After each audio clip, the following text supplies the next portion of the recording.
नमस्कार दोस्तों, the legal Indian के इस एपिसोड में आपका स्वागत है। दोस्तों, इस वीडियो के माध्यम से मैं आपको Delhi university faculty of law entrance examination के लिए इंडियन पीनल कोड के क्वेश्चंस कैसे तैयार किए जाते हैं इसके बारे में बताऊंगा। मैं आपको यह बात 10 क्वेश्चन के माध्यम से समझाने का प्रयास करूंगा। तो चलिए हम देखते हैं कि ये क्वेश्चन क्या है और आपको कैसे तैयारी करना चाहिए। इन क्वेश्चंस को तैयार करने के लिए आपको क्या अप्रोच रखना चाहिए, इसके बारे में हम चर्चा करने जा रहे हैं। इससे पहले कि मैं शुरू करूं, मैं आपको यह भी बताना चाहूंगा कि द लीगल इंडियन टीम ने एक कोर्स लॉन्च किया है और वह जल्द ही शुरू होने वाला है और कोर्स का नाम है IPC for Delhi university entrance examination 2020। इस कोर्स में मैं आपको करीब 300 से ज्यादा IPC के क्वेश्चंस कराऊंगा और जो भी इम्पोर्टेंट चीजें हैं IPC के लिए उसके बारे में चर्चा करेंगे। यह कोर्स ऑनलाइन है, आप इसे नीचे दिए गए लिंक में जाकर के ज्वाइन कर सकते हैं। दोस्तों, चलिए हम शुरू करते हैं। पहला क्वेश्चन है, theft is an offence relating to. बिल्कुल क्लियर है, समझ में आ गया है क्वेश्चन की किस टॉपिक का है। थेफ्ट टॉपिक का है, चोरी जिसको बोलते हैं उस टॉपिक का है। तो चलिए हम ऑप्शन देखते हैं। ऑप्शन कहता है movable property only, immovable property only, movable and immovable property only, cash and ornaments only. अब हमें यह क्वेश्चन को बनाने के लिए यह समझना पड़ेगा कि थेफ्ट का मतलब क्या होता है, मूवेबल प्रॉपर्टी का मतलब क्या होता है, इमूवेबल प्रॉपर्टी का मतलब क्या होता है। और यदि हमें ये जानकारी है तो हमें फिर ये समझना पड़ेगा कि थेफ्ट IPC के अंदर किस प्रोविजन में दिया गया है। यदि इतनी सारी बातें हमें पता है तो यह क्वेश्चन आराम से बन जाएगा, अन्यथा यह क्वेश्चन हमसे नहीं बनेगा। मैं आपको इसलिए बता रहा हूं ताकि कोई भी क्वेश्चन आपके सामने आए तो आपका क्या अप्रोच हो, इसके लिए यह जरूरी है समझना। मैं आपको बताऊं, section 378 of IPC talks about theft. Theft के बारे में सेक्शन 378 जो है IPC का वह बताता है। तो चलिए हम शुरू करते हैं कि आखिर थेफ्ट में क्या है। तो थेफ्ट यदि हम देखते हैं तो कहता है कि whoever intending to take dishonestly any movable property, यहां बिल्कुल क्लियर लिखा हुआ है any movable property out of the possession of any person without that person's consent moves that property in order to such taking is said to commit theft। यहाँ पे बिल्कुल clear किया गया है कि मूवेबल प्रॉपर्टी का ही हो सकता है। मूवेबल प्रॉपर्टी का मतलब ये होता है वैसा प्रॉपर्टी जिसको आप एक स्थान से दूसरे स्थान तक आसानी से ले जा सकते हैं, जैसे कलम हो गया, पेन हो गया, कॉपी हो गया, या फिर आपका कंप्यूटर हो गया, लैपटॉप हो गया। इस तरीके की चीजें क्या है, इसको एक जगह से दूसरे जगह तक आप आराम से ले जा सकते हैं। तो क्या है मूवेबल प्रॉपर्टी, मतलब इसको मूव किया जा सकता है। वेयरएज इमूवेबल प्रॉपर्टी मींस कोई ऐसा चीज है जो परमानेंटली अर्थ से जुड़ा हुआ है, जैसे मान लो ट्री हो गया, तो ट्री को आप कैसे उठा के नहीं ले जा सकते हैं। या फिर आपका हाउस हो गया, हाउस को एक जगह से दूसरे जगह डिस्प्लेस नहीं कर सकते हैं, तो ये इमूवेबल प्रॉपर्टी हो गया। तो जो थेफ्ट का डिफिनेशन है section 378 of IPC talks only about movable property. तो अब आपका ये क्वेश्चन बन गया कि ये मूवेबल प्रॉपर्टी ओनली होगा। चलिए अब दूसरा क्वेश्चन देखते हैं। दूसरा क्वेश्चन कहता है कि sometimes a person himself does not commit an offence, he helps or aids another person, he is then guilty of, and 4 option दिया गया है। इस क्वेश्चन को मैं आपको समझाऊं। कहता है कि कुछ ऐसे केसेस होते हैं जहां पे पर्सन खुद से कमिट नहीं करता है ऑफेंस, बल्कि दूसरों को प्रोत्साहित करता है, दूसरों को उस्काता है ऑफेंस करने के लिए। तो उसे क्या कहते हैं इंडियन पिनल कोड के भाषा में? पहला ऑप्शन है एबेटमेंट, दूसरा है कॉन्स्पिरेसी, तीसरा भी एबेटमेंट है लेकिन यहाँ पे स्पेलिंग का दोनों में अंतर है, आप इसे चेक करें, और चौथा है अटेम्प्ट।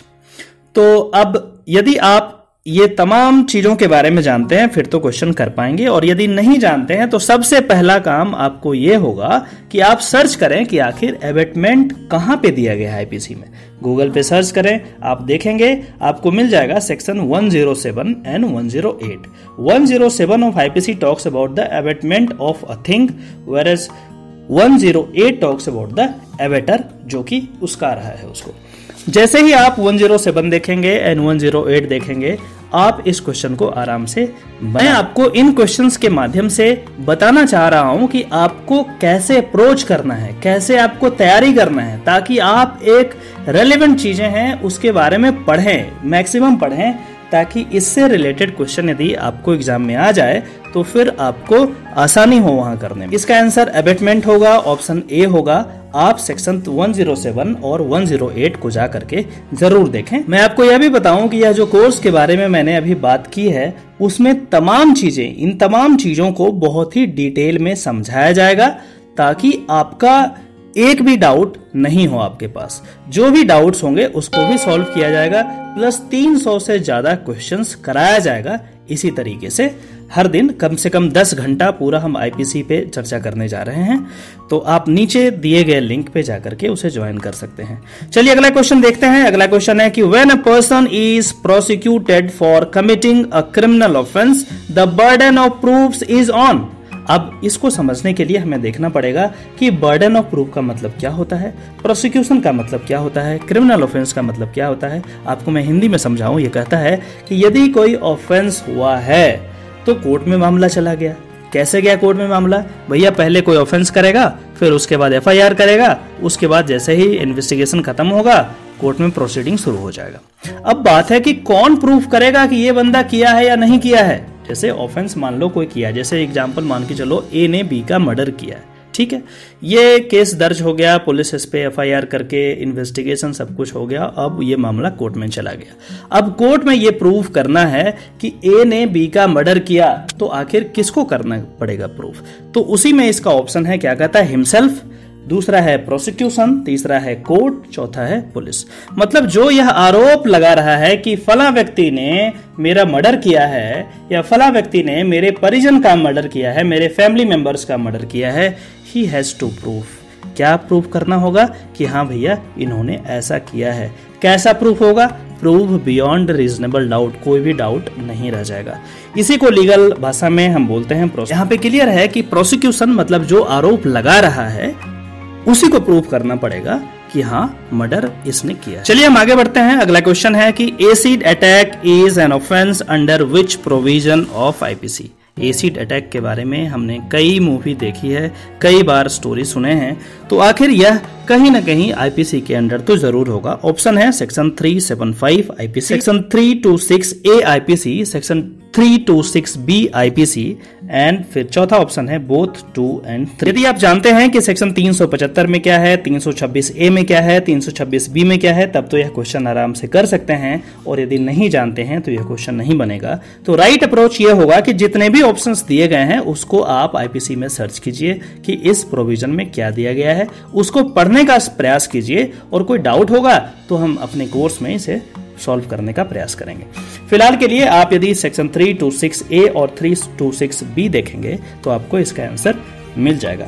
मैं आपके जानकारी के लिए यह भी बताऊं, ये दोनों सेक्शन 326 ए और सेक्शन 326 बी 2013 में अमेंडमेंट करके आईपीसी में जोड़ा गया है। चलिए हम आगे बढ़ते हैं। अगला क्वेश्चन है कि ignorance of law is, first option excused, B है नॉट एक्सक्यूज्ड, सी है मेनी टाइम एक्सक्यूज्ड, डी है ऑल ऑफ दीज।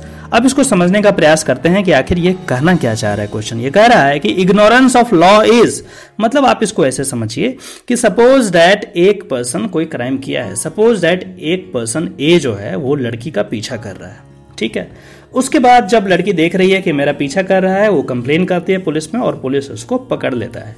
अब वो पुलिस को बोल रहा है कि हमें ये नहीं पता था कि लड़की का पीछा करना भारत में अपराध है। अब ये क्या है? वो बोल रहा है कि हमें पता ही नहीं था। तो उसी के बारे में कहता है कि यदि उसको नहीं पता है तो क्या कोई ऑफेंस उसने नहीं किया? Answer is no.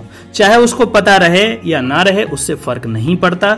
यदि कोई चीज हमारे पास लॉ में, तो ऑब्वियस सी बात है लॉ ये प्रिज्यूम करता है कि you must know the law, ठीक है। तो वही कहता है ignorance of law is not excuse, if you are not aware of the law it's your fault. चलिए फिर से आगे बढ़ते हैं। अगला क्वेश्चन है ए फाइंड्स अ रिंग।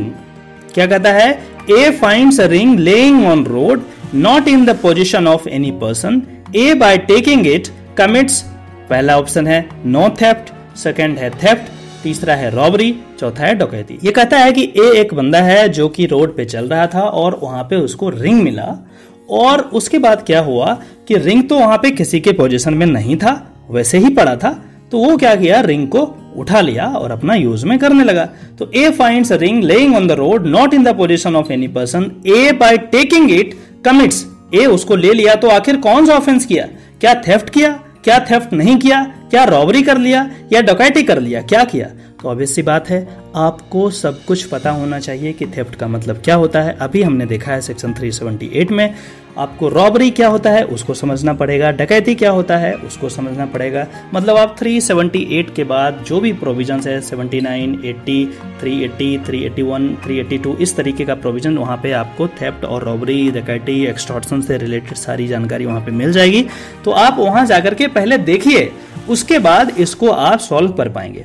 तो आप इसका आंसर आप कमेंट बॉक्स में दीजिए कि आखिर क्या होगा, आपने क्या रिसर्च किया है, क्या पाया है। यदि आपको समझ में नहीं आएगा तो इन तमाम क्वेश्चन को मैं अपने कोर्स में जरूर डालूंगा और बहुत ही डिटेल में, बहुत ही सिंपल वे में आपको समझाने का प्रयास करूंगा।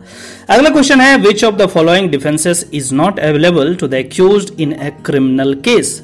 इनमें से कौन सा ऐसा डिफेंस है जो कि आप नहीं ले सकते हैं क्रिमिनल केस में। पहला इन्फेंसी, मतलब यदि बचपना है आपका, एज नहीं है, तो क्या आप डिफेंस ले सकते हैं कि this person was under as. दूसरा है सेल्फ डिफेंस की बात करते हैं, मैंने अपने सेल्फ डिफेंस में ये काम किया है। तीसरा है इनवॉलंटरी इंटॉक्सिकेशन। इनवॉलंटरी इंटॉक्सिकेशन मतलब कभी कभी आप शराब पी लेते हैं या जबरदस्ती पिला दिया जाता है, इनवॉलंटरी यहाँ पे बोल रहा है, तो उसके बारे में बता रहा है। चौथा है consent of the other party to the death. यदि कोई व्यक्ति आपसे यह कहता है कि हाँ आप मुझे मार दो और आप मार देते हैं उसको, तो क्या यह एक डिफेंस होगा या नहीं, इसके बारे में बताया गया। पहला जो ऑप्शन है इन्फेंसी, वो आपको आईपीसी में मिल जाएगा, सेल्फ डिफेंस भी मिल जाएगा, इनवॉलंटरी इंटॉक्सिकेशन भी मिल जाएगा। लेकिन जो चौथा ऑप्शन है जो ये कहता है कि consent of the other party to the death, दूसरा पार्टी यह आपको बोले कि आप मुझे मार दो या आप मेरे साथ फला ऑफेंस कमिट करो, ये कोई पार्टिकुलर डिफेंस नहीं है आईपीसी के अंदर। तो इस तरीके से आप इस प्रॉब्लम को सॉल्व कर सकते हैं। अगला क्वेश्चन है कि A obtained a sum of ₹5,000 by putting B in fear of death, which of the following offence was committed by A. ये कहता है कि ए जो है 5,000 रुपया ले लिया, कैसे ले लिया भैया, बी को डरा करके। कैसे डराया कि तुम यदि 5,000 रुपया मुझे नहीं दोगे तो मैं तुम्हें मार दूंगा, फियर ऑफ डेथ की बात करता है। और इसके बाद बी ने क्या किया, 5,000 रुपया उसको दे दिया। ठीक है, तो ये कौन सा ऑफेंस हो गया, कौन सा ऑफेंस कमिट हुआ है। पहला ऑप्शन है चीटिंग, दूसरा है रॉबरी, तीसरा मिसचीफ, चौथा है एक्सटॉर्शन। ऑब्वियस सी बात है इस क्वेश्चन को अप्रोच करने के लिए आपको इन सारे ऑफेंसेस के बारे में जानकारी होनी चाहिए। यहाँ पे मेरे पास समय नहीं है कि मैं सारे ऑफेंसेस के बारे में आपको डिटेल में बताऊं, लेकिन यदि आप जानना चाहते हैं तो नीचे दिए गए लिंक में जाकर के कोर्स को ज्वाइन करें। मैं आपको बहुत ही डिटेल में सारे ऑफेंसेस के बारे में और उसके बाद आपको कोई भी कंफ्यूजन क्वेश्चन बनाने में नहीं होगा। फिलहाल इसका आंसर एक्सटॉर्शन है। आप सेक्शन 383 में जाकर के देख सकते हैं, आईपीसी में आपको वहां पे मिल जाएगा। अगला क्वेश्चन है, which of the following statements about Indian penal code is true. इनमें से कौन सा ऐसा स्टेटमेंट है जो आईपीसी के अकॉर्डिंग सही है। पहला क्वेश्चन है, the IPC applies to every person in any part of India for every act और omission contrary to the provision of the code. दूसरा ऑप्शन है, the code applies to any offence committed by any citizen of India within and beyond India, India में हो या India के बाहर हो। यदि ऑफेंस क्रिएट होता है आईपीसी के अंदर तो ऑफेंस माना जाएगा। सी है, every such act committed outside India which if committed in India would be punishable under the act. और चौथा है, ऑल ऑफ दीज। आप इस क्वेश्चन को करने के लिए सेक्शन 4 और सेक्शन 3 ऑफ आईपीसी को पढ़ना पड़ेगा। यदि आप section 3 and section 4 of IPC पढ़ेंगे तो आपको ये तमाम चीजें वहां पे मिल जाएगी। इसका आंसर ऑल ऑफ दीज होगा। अगला क्वेश्चन है कि in IPC the word woman denotes to, पहला ऑप्शन है a female above the age of 15 years, B a female above the age of 18 years, C female above the age of 21 years, and D a female of any age including newly born female child। इसके बारे में आपको जानकारी section 10 में मिलेगी कि आखिर IPC में जो वुमेन यूज किया गया है इसका मतलब क्या होता है। यदि आप सेक्शन 10 ऑफ आईपीसी पढ़ेंगे तो आप पाएंगे कि a female of any as including newly born female child भी इसमें इंक्लूड होता है। इसमें एज का कोई पैरामीटर नहीं होता है और इस तरीके से आप ये क्वेश्चन कर सकते हैं। दोस्तों, यदि आप आईपीसी के बारे में और जानकारी लेना चाहते हैं और आप अपना रिजल्ट बिल्कुल सिक्योर करना चाहते हैं, आप एक भी क्वेश्चन गलत नहीं करना चाहते हैं आईपीसी में, तो आईपीसी का जो हमारा कोर्स है जो कुछ ही दिनों में लॉन्च होने वाला है, आप उसको ज्वाइन कर सकते हैं। नीचे दिए लिंक पे जाकर के आप फॉर्म भरिए, मेरी टीम आप तक पहुंच जाएगी और आपसे बात कर लेगी। चलिए फिर से मिलते हैं किसी और टॉपिक में, तब तक के लिए अपना ध्यान रखिए। जय हिंद।